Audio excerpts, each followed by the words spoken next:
Obsolete infrastructure, that's what she called me. I was reviewing the quarterly safety compliance reports when the conference room screen flickered on, and there she was, Jessica Walsh, 28 years old, fresh MBA from Northwestern, probably the type who thought QR codes were revolutionary technology. The name's Rick Thompson, by the way. 54 years old, and I've been running operations at Midwest Industrial Manufacturing since 1999. The CEO's son, Tyler, introduced her as our digital transformation lead, which is corporate speak for we're about to fire a bunch of people and call it innovation. She had that look, designer glasses, tablet clutched like a life preserver, the kind of smile you see on consultants who charge $800 an hour to tell you your 25-year business model is broken. "Hi everyone," she said, flashing teeth whiter than fresh safety helmets. "I'm here to modernize our operations and eliminate process redundancies." Her eyes landed on me through the screen like she was calculating which piece of old equipment to scrap first. I didn't flinch. Just saved the vendor contact database I'd been updating, the one with 45 suppliers, phone numbers for emergency contacts, and handshake deals that kept our production lines running through 3 recessions. Renamed it Weekend Fishing Reports and backed it up to my personal drive. Rick Thompson wasn't going out like some rookie who forgot to read his contract. By lunch, I heard her in the break room talking to 2 junior supervisors about phasing out legacy workflows. Legacy. I'm not legacy, I'm the foundation this place was built on. But in Jessica's world, if you don't have a LinkedIn Thought Leader badge, you're dinosaur material. I'd started here when this was still a family business, back when old man Winslow actually walked the warehouse floor and knew every employee's name. That was before Tyler inherited Daddy's company and decided he needed to MBA his way to the Fortune 500. Then came the all-hands meeting. Open warehouse floor, all 150 employees standing around like we were about to witness a corporate exorcism. Jessica pulled up slides full of buzzwords like agile supply chain ecosystem and automated procurement hubs. I watched 3 shift supervisors nod along like they were seeing the second coming of Amazon. Some of our team members, especially those with traditional responsibilities, will be reassessed to ensure alignment with our digital-first strategy, she announced, staring right at me. "We appreciate your historical contributions, Rick." Historical, like I was a museum exhibit collecting dust in the basement. I didn't say a word, just smiled the kind of smile you give when someone walks into a bear trap you've been maintaining for decades. See, what Jessica didn't know, what none of these MBA types ever bothered to learn, was that I held 45 different safety certifications, every single one paid for by the company, every single one requiring my personal signature for renewals, every single one absolutely critical for legal operation. That night I stayed late. Not because I had to. I wanted to watch the third shift breathe, like a father checking on his kids before the babysitter shows up. I walked through the main assembly line where Tommy Kowalski was running the hydraulic press, same machine I'd trained him on 8 years ago when he was fresh out of high school. Now he was training the new guys, passing down the little tricks you don't learn in manuals. I double-checked my credentials across 4 different federal safety boards: active status, renewal current, signature authority tied to my name for certifications SP 4401 through SP 4445. Every protocol from hazmat handling to crane operation, all personally authorized by yours truly. Then I pulled my employment contract, not the summary HR gives new hires, but the real 47-page document I'd negotiated back in 2019 when Consolidated Manufacturing tried to poach me. Section 12D was my insurance policy. In the event of involuntary termination, all company-sponsored safety certifications and vendor authorization responsibilities shall be considered void, with formal credential revocation occurring within 72 hours of contract nullification. Nobody noticed when I left the building at 11:30 p.m., but I noticed Jessica's rental car still in the parking lot, probably building PowerPoints about efficiency metrics that had never seen a production floor. You ever watch someone mistake a load-bearing wall for drywall? You will. 3 days later, Jessica had posted motivational signs around the warehouse. Innovation over tradition in Comic Sans font, right above the OSHA safety manual I'd written after the 2018 incident. Then came the real fun. Everyone had to reapply for their evolved positions. It was spun like team building, like we should be grateful for the chance to audition for jobs we'd been doing since Jessica was in middle school. One by one, guys shuffled into that glass conference room like they were headed to divorce court. The younger supervisors came out smiling, talking about how Jessica really understands modern manufacturing. I wanted to tell them that kind of understanding usually comes with a bill you can't afford. Meanwhile, I was having coffee with my wife Linda, explaining why I might be coming home early one day soon. She just shook her head and said what she'd been saying for 25 years. "Rick, you always land on your feet." Smart woman. She didn't know how right she was going to be. When my turn came for the reapplication interview, I didn't bring a resume. I brought 25 years of knowing exactly where every bolt was tightened and every corner had been cut. Jessica barely looked up from her tablet. "Rick, you've been here a while." 25 years next month, I said, steady as a level. "Right. Institutional knowledge, we value that." Her fingers tapped the screen, probably typing dinosaur disposal into her notes app. She pulled up some half-baked org chart and pointed at a box, labeled Process Oversight with my name crossed out. Next to it, Position under Review for Automation Potential. Then she opened a file labeled Q3 Digital Migration Final, XLSX. In the comments section, can supplier relationships be managed through vendor portal software? Managed through software. Like 25 years of showing up at 2 a.m. when equipment broke down, knowing which drivers could handle rush deliveries, which suppliers would extend credit during cash flow crunches. Like all of that human capital was just data points waiting to be uploaded to the cloud. I smiled, didn't argue. But inside, every alarm bell I'd installed over 2.5 decades started ringing. Back at my desk, I opened the master operations database I'd built from scratch in 2001. Every vendor contact, every safety protocol, every certification renewal date, every emergency contact number. 45 active supplier relationships worth $12 million annually. All of them tied to me personally. Not the company, me. I'd learned that lesson during the 2008 recession when companies were dropping suppliers like hot potatoes, leaving good people hanging. So when I renegotiated my contracts, I made sure the relationships stayed personal. If Acme Steel needed a signature for their safety certification, they called Rick Thompson, not Midwest Industrial Manufacturing. I exported everything: vendor histories, safety inspection schedules, certification renewal dates, even the cell phone numbers of truck drivers who'd worked our loading dock for 15 years. Encrypted it all, renamed the files Ice Fishing Tips 2024, and sent them to my personal email. Then I cleared the recent items cache and deleted the backup logs. Call me paranoid, but I'd seen what happens when kids with business degrees try to fix things that aren't broken. That same afternoon, Jessica reassigned my vendor management duties to Brad Williams, a 26-year-old who thought EDI stood for Electronic Data Interchange, instead of understanding it was the nervous system that kept our entire supply chain alive. Meanwhile, I got tasked with warehouse organization optimization, basically counting boxes and looking busy. "Rick," Jessica said during the handoff meeting, "Brad will be taking over supplier relationships. Do you still need access to the procurement portal?" I looked at Brad, who was frantically taking notes on his phone, then back at Jessica. "Probably not. Brad seems to have it handled." What she didn't know was that I'd already logged into the Shadow Admin panel, the one I'd built during the ice storm of February 2019 when the main system crashed and we had 3 days to fulfill a $500,000 order or lose our biggest client. Tyler's father had given me carte blanche to do whatever it took. So I did. If I was getting kicked off the ship, I wasn't leaving the navigation charts behind. Later that week, I walked past Tyler's corner office. The boss's son had inherited more than Daddy's company. He'd gotten the corner suite with a view of the employee parking lot, probably so he could count cars and feel important. He was laughing on a video call about trimming operational fat. Through the glass, I could see his laptop screen. Something called Legacy Employee Transition Plan, with a countdown timer showing 8 days remaining. My name was in a red box labeled Phase 1 Elimination. The fuse was getting shorter, and the whole building smelled like smoke. The first time I heard them laughing about me, I let it slide. It was during the second week of Jessica's transition period.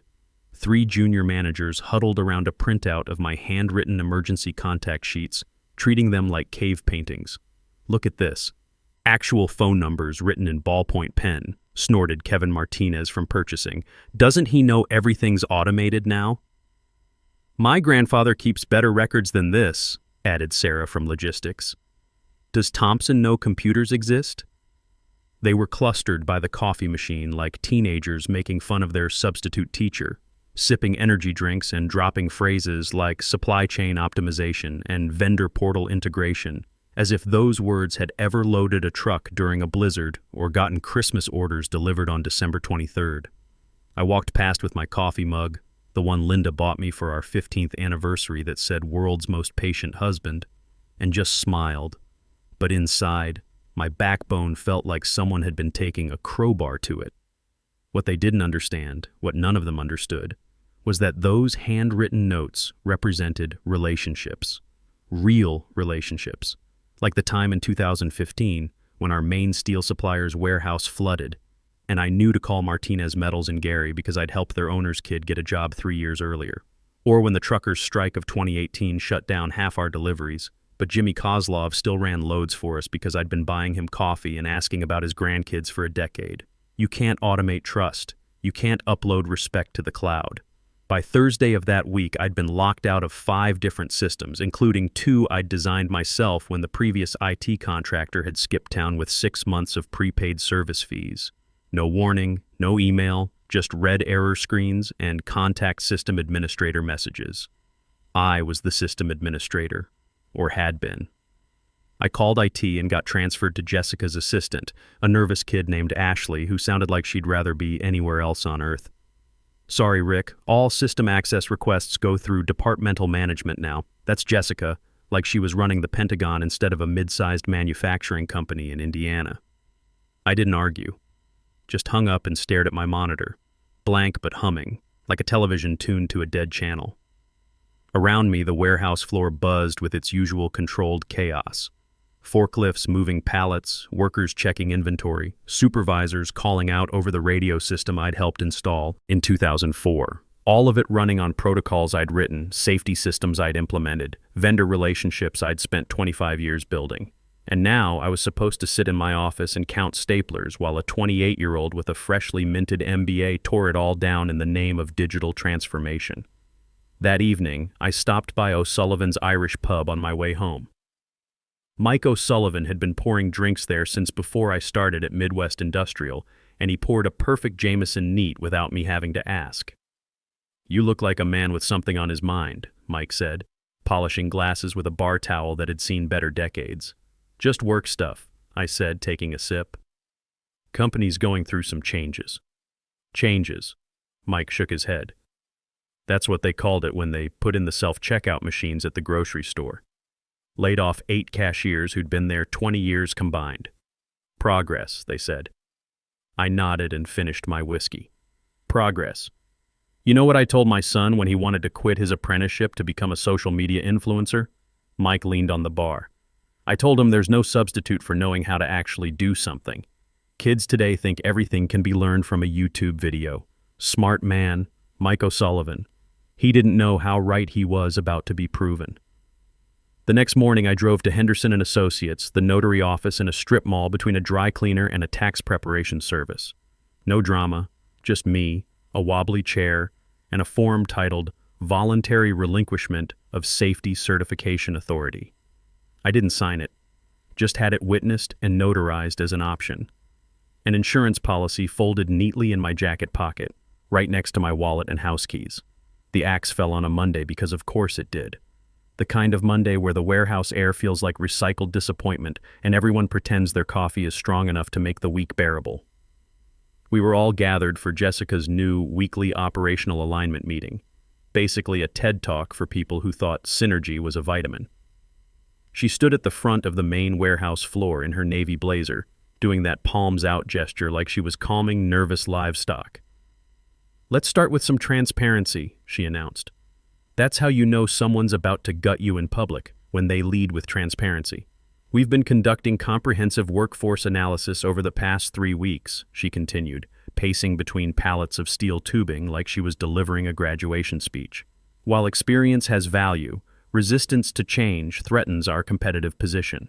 She stopped right behind where I was standing, near the quality control station where I'd spent countless hours training new inspectors on torque specifications and weld standards. I didn't turn around. "Unfortunately," she said, her voice carrying across the concrete floor, "certain legacy positions are no longer compatible with our digital transformation goals." People started shifting, looking at the floor, checking their phones. A couple of the younger supervisors tried to look sympathetic, like this was normal corporate evolution instead of watching someone's livelihood get executed for PowerPoint slides. Then came the bullet. Effective immediately, Rick Thompson's position has been eliminated to streamline our operational structure. No warning, no private meeting, no conversation. Just a sentence hanging in the air like diesel exhaust. I stood up, not because I was shaken, but because my legs felt too steady for how much I wanted to kick something through the nearest wall. Around me, 25 years of relationships, mentoring, and crisis management had just been reduced to a line item on Jessica's efficiency report. HR materialized like undertakers. Two of them, both young, both avoiding eye contact like I had something contagious. Janet from HR, who used to ask my advice about her son's college applications, handed me a manila folder with termination paperwork, COBRA benefits information, and a line that needed my signature. I pulled my own pen from my shirt pocket, the same cross pen Linda had given me for my 10th anniversary at the company, and signed it in one smooth stroke. "I'll need printed copies," I said. Jessica blinked. "We've gone paperless. Everything's digital now." I said printed. 10 minutes later, I walked out of that warehouse with physical copies of every document, a cardboard box with my coffee mug and desk photos, and the calm of a man who knew exactly what he'd just activated. Because when I signed that termination agreement, Section 12D triggered like a silent alarm across 4 different federal certification databases. Every safety protocol, every hazmat authorization, every crane operation license paid for by Midwest Industrial Manufacturing, all of them tied to my personal credentials, immediately queued for revocation. The paperwork was already in motion. 72 hours from signature, Rick Thompson would officially cease to exist as far as the Department of Labor, OSHA, and the National Safety Council were concerned. At 6:47 p.m. that evening, my phone buzzed with the first confirmation email. "Your authority over safety protocols, SP4401 through SP4445, has been scheduled for formal revocation. Dependent entities will be notified of non-compliance status within 72 hours unless reauthorized by a certified replacement." I was sitting in my garage workshop, sipping Jameson from my favorite glass and organizing socket wrenches by size. Outside, Linda was watering her tomato plants, humming something that sounded like contentment. She'd already started making calls to her sister in Phoenix about maybe visiting this winter, now that my schedule might be more flexible. I didn't forward the email to anyone, didn't screenshot it, didn't even reply, just deleted it and watched Monday Night Football while the digital countdown clock started ticking toward Jessica's nightmare. Tuesday morning arrived with all the subtlety of a freight train hitting a brick wall. At 7:45 a.m., Brad Williams tried to authorize the weekly shipment of industrial solvents from Chemical Solutions, Inc., the kind of materials that require Class 3 hazmat certification and a signature from someone who actually knows the difference between corrosive and flammable. The vendor's automated response came back like a slap. "Cannot process order. Receiving facility certification invalid. Safety protocol SP4423 expired. Authorized signatory status revoked." Guess who that signatory was? By 8:15, Brad was standing over his computer like it had just insulted his mother, frantically refreshing screens that kept showing the same red error messages. He called Jessica, who was probably still in her hotel room planning another efficiency presentation. "We'll just update the authorization," she said over speakerphone, like changing federal safety certifications was the same as updating a Facebook status. "Ma'am," Brad replied, his voice cracking like a teenager asking for prom directions. "Authorization updates require federal recertification. Rick was our only certified safety officer with signature authority across all hazmat protocols. The process takes 8 to 12 weeks minimum, and it requires the previous officer to sign off on the transition." Jessica's silence stretched like a broken fan belt. "Can we just get someone else certified?" she finally asked. "Rick designed our certification training program," Brad explained, scrolling through databases that were lighting up like Christmas trees in hell. He was the instructor. Federal regulations require the outgoing certified officer to validate any replacement, and according to the system. Brad's voice got smaller. "Rick's credentials show as voluntarily relinquished due to employment termination." The beautiful irony wasn't lost on me. I was at home, reading about the whole meltdown through a group text chain that Danny Kowalski from the forklift crew had quietly kept me on. Someone even sent screenshots of Jessica's increasingly frantic Slack messages. Anyone know how to override expired safety flags in the vendor portal? Need immediate workaround for certification issue. Urgent. Can legal force reinstatement of terminated employee credentials? Override. Workaround. Force. Like 25 years of federal compliance was a software glitch that could be patched with the right password. By 10 a.m., the dominoes were falling faster than Jessica could count them. The automated safety compliance dashboard, the same one she'd praised as beautifully streamlined just 2 weeks earlier, was now broadcasting our facility's non-compliant status to every vendor, client, and insurance company in our network. Production supervisors started getting calls from confused truck drivers who'd been turned away at our loading dock. Insurance adjusters were asking pointed questions about liability coverage. And somewhere in a federal building in Washington, an automated system was generating paperwork that would make Jessica's digital transformation look like a middle school science project gone wrong. Meanwhile, I was in my garage, teaching my neighbor's 16-year-old grandson how to properly gap spark plugs on his first car, a 1998 Honda Civic that ran better than most of the smart systems Jessica was trying to implement. Some things, I explained to the kid as we worked, can't be rushed, can't be automated, can't be improved by people who've never actually gotten their hands dirty. The kid nodded and handed me the next spark plug. Smart kid. He was going to do just fine in a world that still needed people who knew how things actually worked. Wednesday morning came with sirens nobody could hear, just the soft ping of calendar alerts and the sound of chickens coming home to roost in designer suits. The quarterly OSHA inspection hit at 9:30 a.m. sharp. Not random. These things are scheduled months in advance, based on industry risk factors and facility size. What made it perfect timing was that I'd been the one managing our inspection calendar for 15 years, and I'd always scheduled them for the third Wednesday of the quarter to spread the workload. 3 inspectors walked through our front gate with clipboards and the moral authority of tax auditors in Kevlar vests. They asked for the certified safety officer to accompany them on their facility walkthrough, standard procedure that I'd done 47 times over the years. The problem was, we didn't have one anymore. Jessica tried explaining that they were in transition with safety management protocols. The lead inspector, a woman named Patricia Hendricks, who'd been doing this job since before Tyler was born, just smiled and pulled out a thick manual. Federal Regulation 29, CFR 1910.95, requires a certified safety officer to be present during all inspections of facilities handling Class 2 and Class 3 materials, she said, turning to a page marked with yellow post-it notes. No certified officer present means we cannot proceed. Facility operations must cease until compliance is restored. Tyler Winslow materialized from his corner office like an expensive suit filled with panic. Surely there's some accommodation we can make.